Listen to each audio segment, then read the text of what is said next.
Welcome to ஸ்ரீஸ் vegan kitchen. என்னோடய சேனலை first time பார்க்குறவங்க மறக்காமல் சேனலை சப்ஸ்கிரைப் பண்ணுங்கள். நோட்டிஃபிகேஷனுக்கு பெல் சிம்பிள் கிளிக் பண்ணுங்கள். வீடியோ பிடிச்சிருந்தால் லைக் பண்ணுங்கள், கமெண்ட் பண்ணுங்கள். உங்கள் ஃப்ரெண்ட்ஸ் எல்லாருக்கும் மறந்துடாமல் ஷேர் பண்ணிடுங்க. இன்றைக்கி உளுந்தங்கஞ்சி எப்படி செய்கிறதுன்னு பார்க்க போகிறேங்க. ஃபஸ்ட்டு அதுக்கு என்னென்ன பொருட்கள் தேவைங்கிறத நான் சொல்லிடுறேன். நான் தோல் நீக்காத முழு உளுந்து எடுத்து வச்சுருக்கேங்க. இந்த மாதிரி நீங்கள் உடச்ச உளுந்தாலும் பரவாயில்ல, பட் தோல் நீக்காத உளுந்தாக இருக்கணும். அதே போல் பச்சரிசி உளுந்து 100 கிராம் எடுத்திருக்கேன், பச்சரிசி 50 கிராம் எடுத்திருக்கேங்க. இப்போ உளுந்து எவ்வளவோ அதில் பாதி பச்சரிசி. 250 கிராம் கருப்பட்டி எடுத்திருக்கேன். மிளகு நல்லா வறுத்து பொடிச்சு வச்சுருக்கேன். அதே மாதிரி சுக்கையும் வறுத்து பொடிச்சு வச்சுருக்கேன். ஏலக்காய் வறுக்க தேவையில்லை, நல்லா நைஸாக பொடிச்சிட்டா போதும். அப்புறம் தேங்காய் பால் நல்லா 1.5 டம்ளர் அளவுக்கு திக்கான தேங்காய் பால் வடிகட்டி எடுத்து வச்சுருக்கேங்க. உளுந்து பாருங்கள், நல்லா இந்த மாதிரி ஊறிடணும். மினிமம் 5 மணி நேரமாவது உளுந்து ஊறணுங்க. அப்புறம் பச்சரிசி அதே மாதிரி ஊற வச்சுக்கோங்க. இது ரெண்டையும் சேர்த்து நல்லா நைஸாக கிரைண்டரில், மிக்சியில் எதில் வேணால் அரைச்சி எடுத்துக்கோங்க. இப்போ ரெண்டையும் அரைச்சி எடுத்துக்கலாம். இப்போ பாருங்கள், இந்த மாதிரி நல்லா நைஸாக, கொஞ்சம் கூட தோல் தெரியக்கூடாதுங்க. நல்லா நைஸாக அரைச்சிக்கு. பதம்லாம் எதுவும் இல்லைங்க, நைஸாக அரைக்கணும், அவ்வளோதான். இது வேக வைக்கிறதுக்கு நான் 200 ml டம்ளர் இருக்கு இல்லைங்களா, அதில் ஒரு 5 டம்ளர் தண்ணி ஆட் பண்ணுறேன். அதுவே போதும். சப்போஸ் உங்களுக்கு கொதிக்கிறப்போ ரொம்ப திக்காக தெரிஞ்சிச்சு அப்படின்னா கொஞ்சம் சுடுதண்ணி வச்சு ஆட் பண்ணிக்கோங்க. பச்சை தண்ணி ஊற்றி கரைச்சிட வேண்டாம், கொஞ்சம் சூடாக தண்ணி வச்சு ஆட் பண்ணிட்டிங்கன்னா போதும். ஆனால் என்னை பொறுத்த வரைக்கும் 5 டம்ளரே போதும். இதுவே பார்த்திங்கன்னா இந்த 100 கிராம் உளுந்துக்கு ஒரு இந்த டம்ளர் 200 ml டம்ளர் காமிச்சிங்களா, இதில் 6-7 டம்ளர் நம்ம குடிக்கிறது கிடைக்கும்.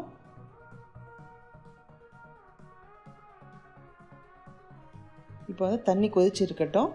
அதுக்கிடையில் நம்ம இந்த கருப்பட்டியை நல்லா கொஞ்சம் தண்ணி ஊற்றி சூடு பண்ணி கரைச்சி வடிகட்டி எடுத்துக்கலாங்க. ஏன்னா கருப்பட்டியில் கண்டிப்பாக தூசி, மண் இதெல்லாம் இருக்கும்.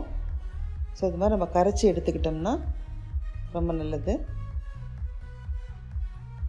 கொஞ்சம் 1/4 டம்ளர் மட்டும் தண்ணி விடுங்க, அதிகமாக விட்டுற வேண்டாம். அதே போல் அடுப்பு சிம்லேயே இருக்கட்டுங்க, அந்த சூடே போதும். இது நல்லா கரைஞ்சிரும்.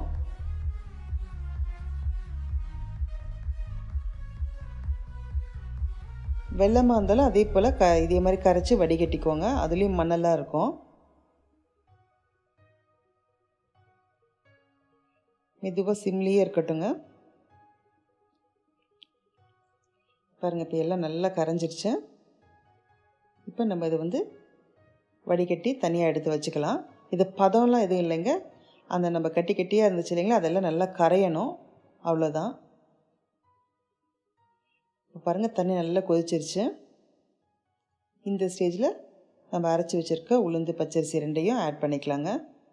இது பாருங்கள், ஒரு கையாக மெதுவாக ஊற்றிட்டு இன்னொரு கையில் கிளறிட்டே இருங்க. இது ஊற்றுறப்ப அடுப்பை கம்ப்ளீட்டாக சிம்மில் வச்சுருங்க. இப்போ நம்ம அப்பப்போ கண்டிப்பாக இதை கிளறி விடணுங்க. அடுப்பை மீடியமில் வச்சுக்கோங்க. இப்போது கம்ப்ளீட்டாக ஊற்றி முடித்ததுக்கப்புறம் மீடியம் ஃப்ளேமில் வச்சுக்கோங்க, ஹை ஃப்ளேமில் வைக்க வேண்டாம். இதை அடிக்கடி கொஞ்சம் அடி பிடிக்க விடாமல் கிளறிக்கிட்டே இருக்கணும். மீடியம் ஃப்ளேமில் வைக்கிறப்ப அடி பிடிக்காது, இருந்தாலும் நம்ம கேர்ஃபுல்லாக அப்பப்போ கொஞ்சம் நேரம் கிளறி விட்டுகிட்டே இருக்கணுங்க. இது வேகிறதுக்கு டைமிங்குன்னு பார்த்தீங்கன்னா ஒரு 15 நிமிஷம் வெந்தாலே போதுங்க. ஏன்னா நல்லா தண்ணி கொதிக்க விட்டு தான் போகிறோம். உளுந்து வேகிறதுக்கு அவ்வளோதான் டைமு. இருந்தாலும் நம்ம பொட்டு உளுந்தா போடுறப்போ, முழு உளுந்தா போடுறப்போ சில பேர் கொஞ்சம் தயக்கம் இருக்கும். நீங்கள் அப்படி உங்களுக்கு தயக்கமாக இருந்துச்சுன்னா ஒரு 5 நிமிஷம் சேர்த்து விட்டுக்கோங்க. இப்போ பாருங்கள், நான் 20 நிமிஷம் கிட்டத்தட்ட விட்டுருக்கேங்க. நல்லா வெந்து வந்துடுச்சு பாருங்கள். இந்த கன்சிஸ்டன்சி போதும். இந்தளவுக்கு திக்காக அப்படியே இருக்கட்டும். ஏன்னா நம்ம கருப்பட்டி கரைச்சி வச்சுருக்கோம், அதை ஊற்ற போகிறோம். அப்புறம் தேங்காய் பால் ஊற்றுவோம். இதெல்லாம் ஊற்றுறப்பவே உங்களுக்கு இன்னும் கொஞ்சம் நல்லா லிக்விடாகவே வந்துடும். நீங்கள் இது செய்கிறப்போ கண்டிப்பாக முழு உளுந்தில் செய்யுங்க. அதுதான் உங்களுக்கு கம்ப்ளீட்டாக அந்த உளுந்து இருக்க சத்து அத்தனையும் உங்களுக்கு கிடைக்கும். ஏன்னா நம்ம மாவு ஆடுறப்போ அப்படியே கொஞ்சமாக உளுந்த மாவு அள்ளி கரைச்சி உளுந்த கஞ்சி பண்ணுவோம். பட் அந்த மாதிரி பண்ணாமல் இந்த மாதிரி முழு உளுந்து, பொட்டு உளுந்து எடுத்து நீங்கள் பண்ணிங்கன்னா ரொம்ப நல்லது. உளுந்து நல்ல ப்ரோட்டீன், அதில் வந்து இந்த தோலோடு பண்ணுறப்போ உங்களுக்கு நல்ல ஃபைபராக ஆட் ஆகிக்கும். குழந்தைங்களுக்கு பெரியவங்களுக்கு எல்லாத்துக்குமே ரொம்ப ரொம்ப நல்லதுங்க. இது உங்களுக்கு கோல்டாக இருக்கிறப்ப இந்த மாதிரி உளுந்து கஞ்சி வச்சு சாப்பிட்டிங்கன்னா டக்குன்னு நல்ல கோல்டு குறையும். அதே போல் உங்களுக்கு திப்பிலியோட வாசம் பிடிச்சிருந்துச்சு அப்படின்னா ஒரு 2 திப்பிலி வறுத்து நீங்கள் ஆட் பண்ணலாம். சில பேருக்கு சுத்தமாக திப்பிலியோட வாசம் பிடிக்காது, அவங்க அவாய்ட் பண்ணிக்கோங்க. இப்போ வந்து பாருங்கள், நல்லா வறுத்து நல்லா நைஸாக இந்த மாதிரி பிடிச்சிக்கணும், இல்லை இந்த மாதிரி பவுடர் மாதிரி பிடிச்சிக்கணும். சுக்கு பொடி ஆட் பண்ணுறேன்.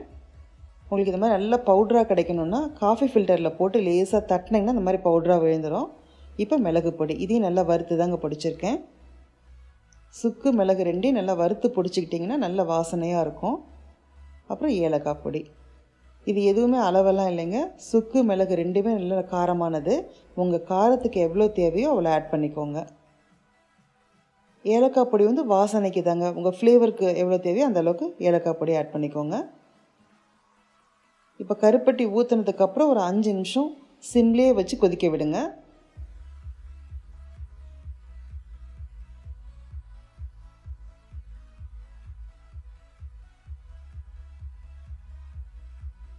அப்பப்போ கொஞ்சம் நல்லா அடி பிடிக்காமல் கிளறி விட்டுட்டே இருக்குன்னு தான் மெயினான விஷயங்க இதில்.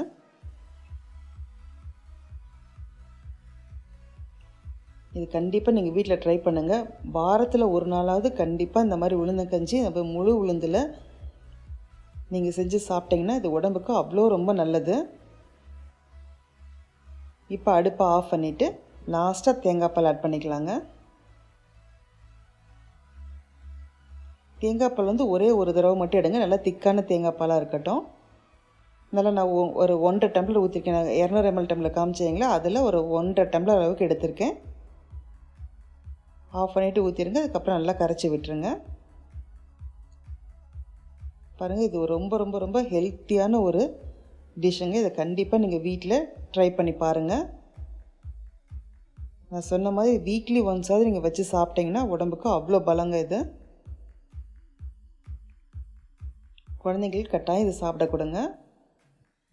நல்ல சுவையான நல்ல வாசனையான உளுந்தங்கஞ்சி ரெடிங்க. வீடியோ பார்த்த வியூவர்ஸ் அனைவருக்கும் நன்றி, வணக்கம்.